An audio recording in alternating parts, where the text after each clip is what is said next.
예, 안녕하십니까. MDMS의 조례열 목사입니다. 오늘의 말씀은 베드로전서 4장 16절부터 19절까지입니다. 만일 그리스도인으로 고난을 받으면 부끄러워하지 말고 도리어 그 이름으로 하나님께 영광을 돌리라. 하나님의 집에서 심판을 시작할 때야 되어나니 만일 우리에게 먼저 하면 하나님의 복음을 순종하지 아니하는 자들의 그 마지막은 어떠하며 또 의인이 겨우 구원을 받으면 경건하지 아니한 자와 죄인은 어디에 서리요. 그러므로 하나님의 뜻대로 고난을 받은 자들은 또한 선을 행하는 가운데에 그 영혼을 미쁘신 창조주께 의탁할지어다. 예, 이 말씀을 부끄러워하지 마십시오 라는 제목으로 함께 은혜를 나누도록 하겠습니다. 회사에서 사원을 뽑을 때 신입사원보다는 경력사원을 더 선호합니다. 왜 그럴까요? 경력사원은 여러 가지 경험을 하였다는 것이고 그 경험을 통해서 문제 해결 능력을 갖고 있다는 것이죠. 회사로서는 단순한 경제 논리인 것이죠. 문제 발생에 따른 여러 가지 손실 비용보다는 경력사원 채용에 드는 비용이 훨씬 싸니까요. 경력사원은 회사에서 여러 가지 발생하는 문제를 먼저 경험했다는 것이죠.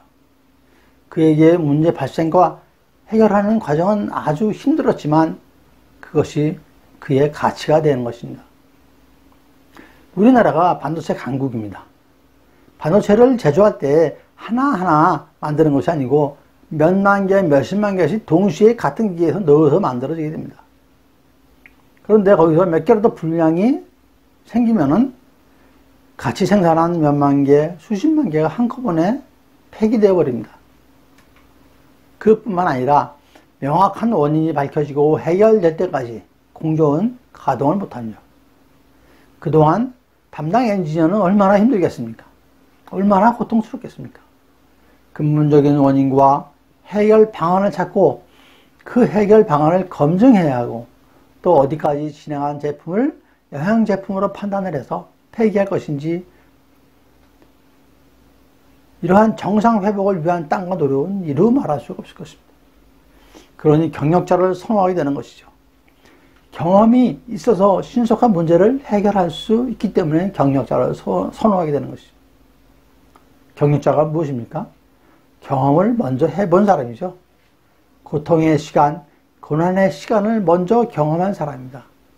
이러한 고통은 그렇게 연단이 되는 것이죠.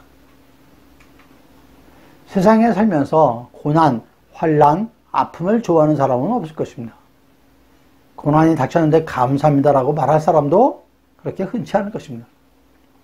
고난은 고통스러운 것이면 틀림이 없습니다. 교통법규를 잘 지키고 주행선 따라 가고 있는데 갑자기 다른 차가 와서 내 차를 받아요. 갑자기 교통사고를 당하고 병원에 입원하고 수술하고 병상에 누워있고 또 몇 주간씩 통원 치료하고 그런 건 누가 좋아하겠습니까? 누가 기쁘다고 하겠습니까? 갑자기 질병이 찾아오고 그것도 암, 3기, 4기 판정을 받으면 누가 기쁘고 감사하다고 할 수 있겠습니까? 고난은 고통이고 고행인 것은 틀림없습니다.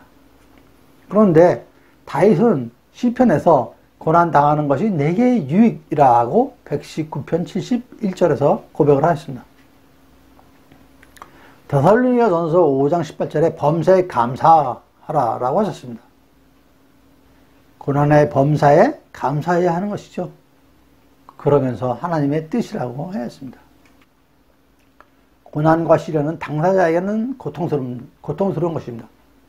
하지만 그들이 포기하지 않고 고난과 시련을 이겨낸다면 경험치가 쌓이게 되는 것이죠.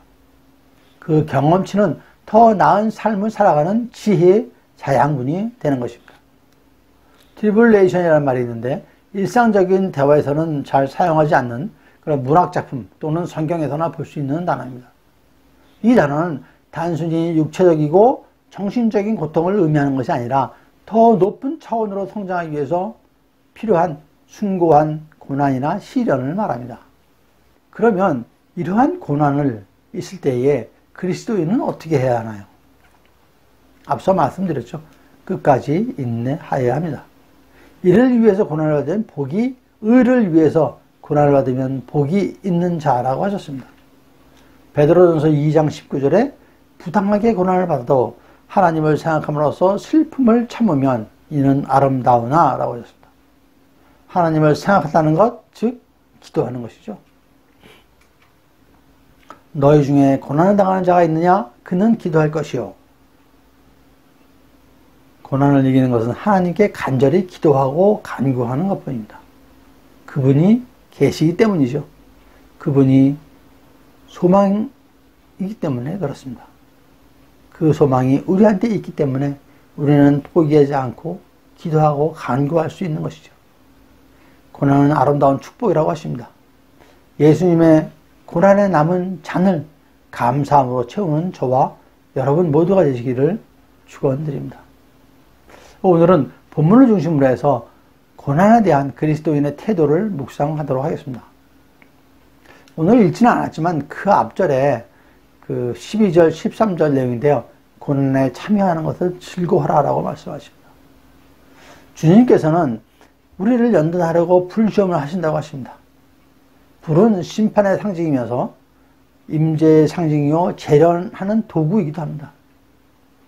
하나님께서는 죄악으로 가득 찬 소돔과 고모라를 멸하실 때 뭘 사용했죠? 유황과 불을 사용하셨습니다. 불은 하나님의 속성 가운데 하나이고 말씀을 예표하기도 합니다. 성령을 예표하기도 합니다. 주님은 친히 자신의 말씀을 불같은 말씀이라고 하셨습니다.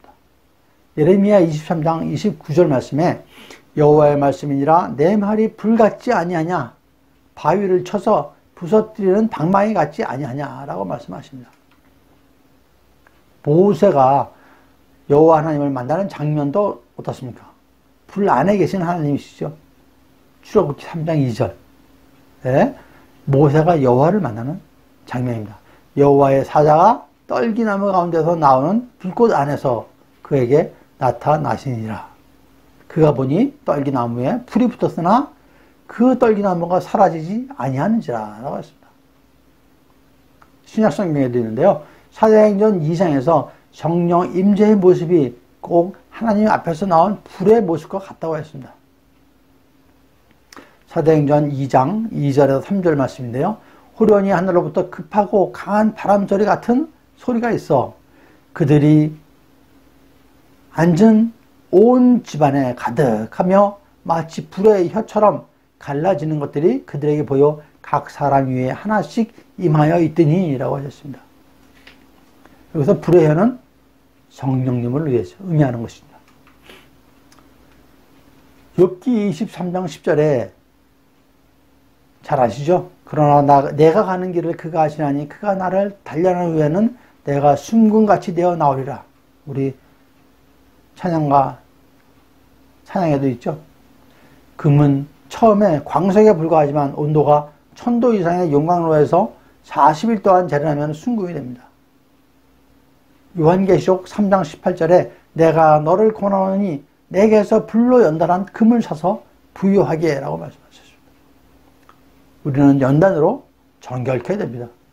다니엘 12장 10절 말씀에 많은 사람이 연단을 받아 스스로 정결하게 하며 시기할 것이니 악한 사람은 악을 행하리니 악한 자는 아무것도 깨닫지 못하되 오직 지혜 있는 자는 깨달으리라 라고 했습니다.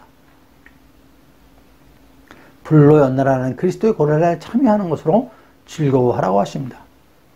우리에게 있는 고난은 그냥 고통스러운 것이 아니기 때문이죠. 고난은 연단입니다. 그리스도의 고난은 연단인 것입니다. 군대에 입대하게 되면 많은 훈련을 받습니다. 왜 그럴까요? 더 강한 사람을 만들어서, 더 강한 군인을 만들어서 전장에서 승리하게 하기 위한 것이죠. 그렇지 않으면 전장에 나가서 어떻게 됩니까? 죽죠. 그리스도인의 연단도 마찬가지입니다. 연단으로 더욱 강한 믿음의 용사가 되기 위한 것이죠. 그래서 사탄과 싸워서, 악과 싸워서 승리하게 하기 위함입니다. 그래서 이는 그리스도를 쫓는 성도들이 받는 고난은 연단이요 축복인 것입니다. 디모데후서 1장 8절의 말미에 오직 하나님의 능력에 따라 복음과 함께 고난을 받으라 라고 하십니다. 연단을 통하여 나를 더욱 그분을 닮게 만드는 것입니다. 그러면서 그의 영광을 나타내실 때에 즐거워하고 기뻐하게 하기 위함이라 라고 하셨습니다.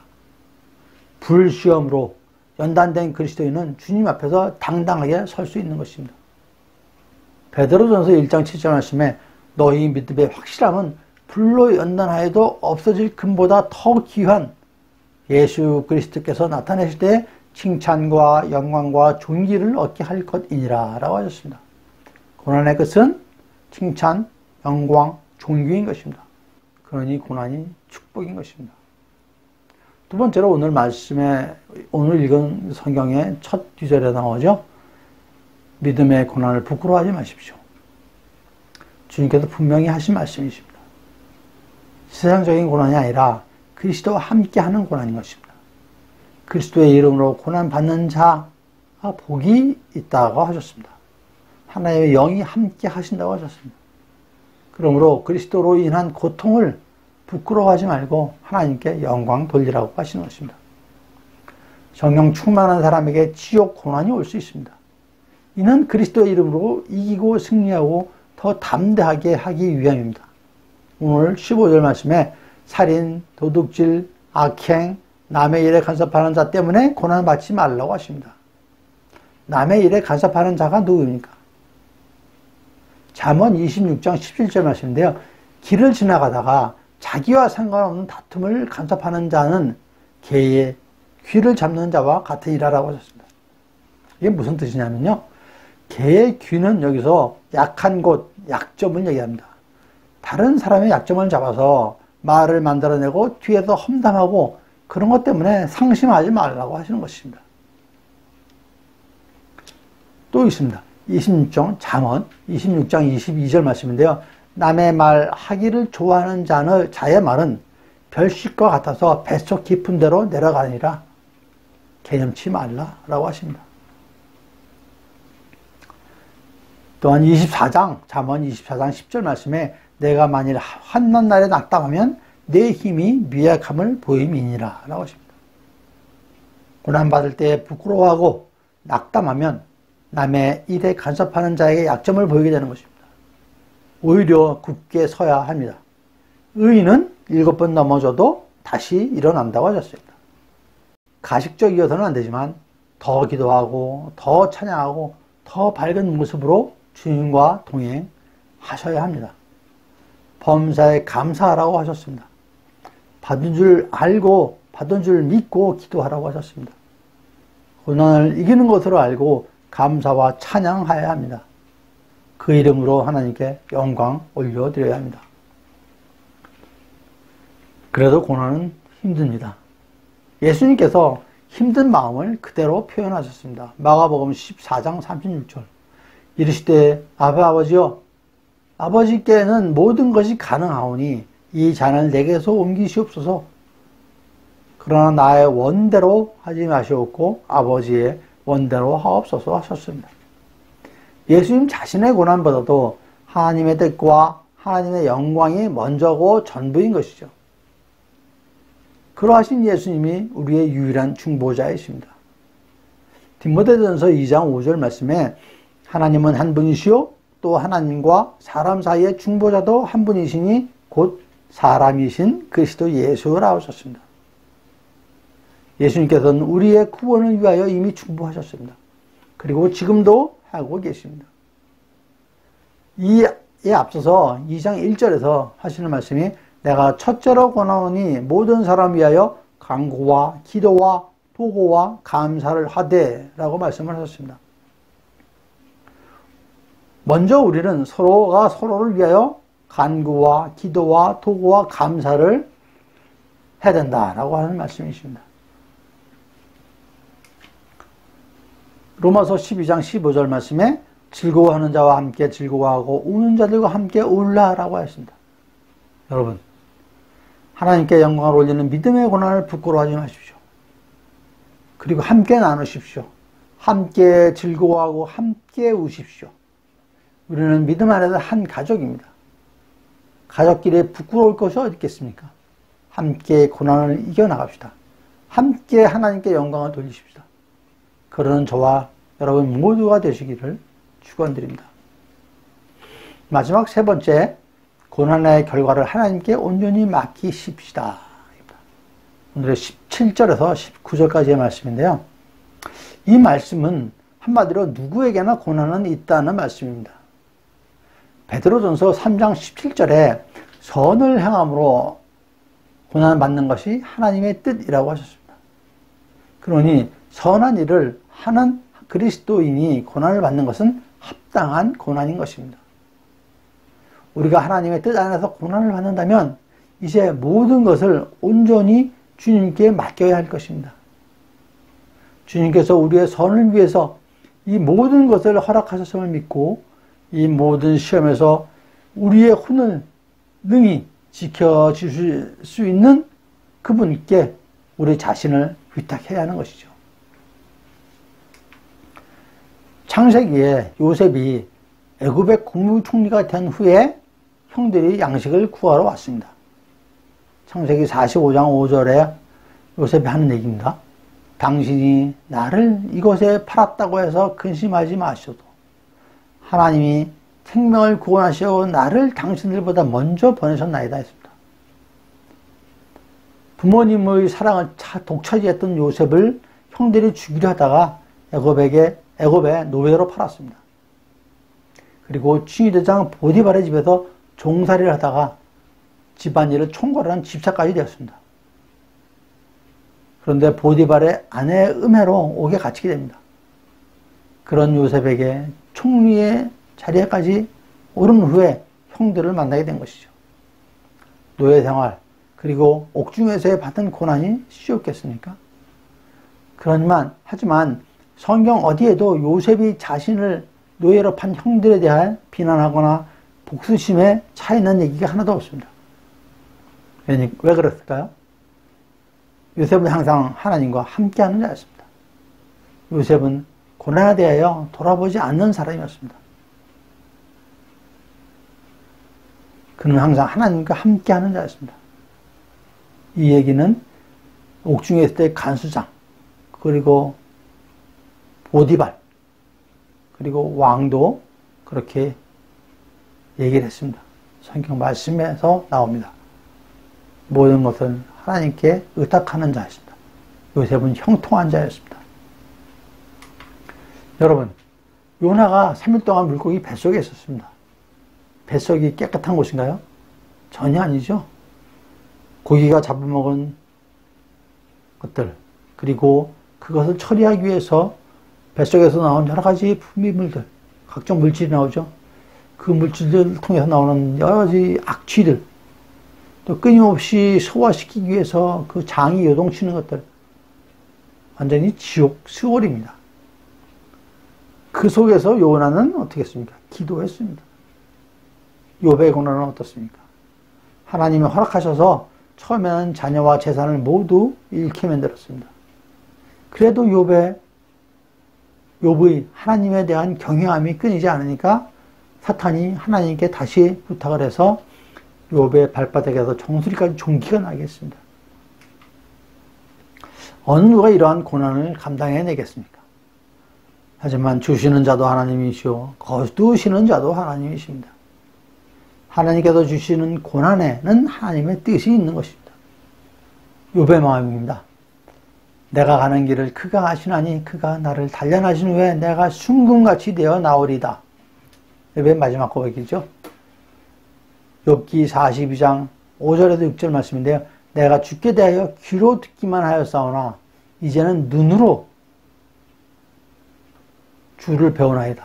그러므로 내가 스스로 거두어드리고 티끌과 제 가운데서 회개하나이다 라고 했습니다. 여기서 욥이 스스로 거두어드리는 것은 그동안 자신이 주장하였던 것들을 얘기합니다. 즉 이제부터는 진심으로 온전히 주님께 맡기겠다는 것이죠.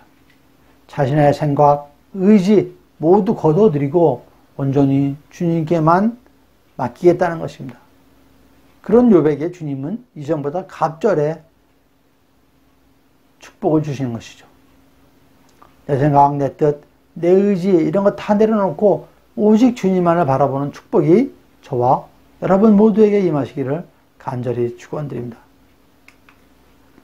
말씀을 정리하겠습니다. 고난을 통하여 인내를 배우고 인내를 넘으면 축복이 있습니다.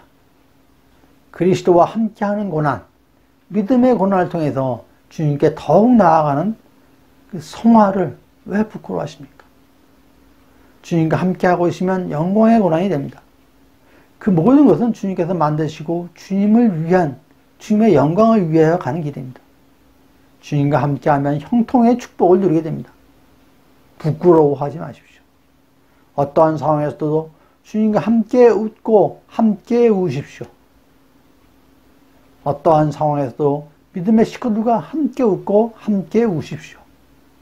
그리스도의 사랑 안에서 부끄러워하지 말고 서로 자랑하는 그런 저와 여러분 모두가 되시기를 간절히 축원드립니다. 감사합니다. MDMS의 조례열 목사였습니다.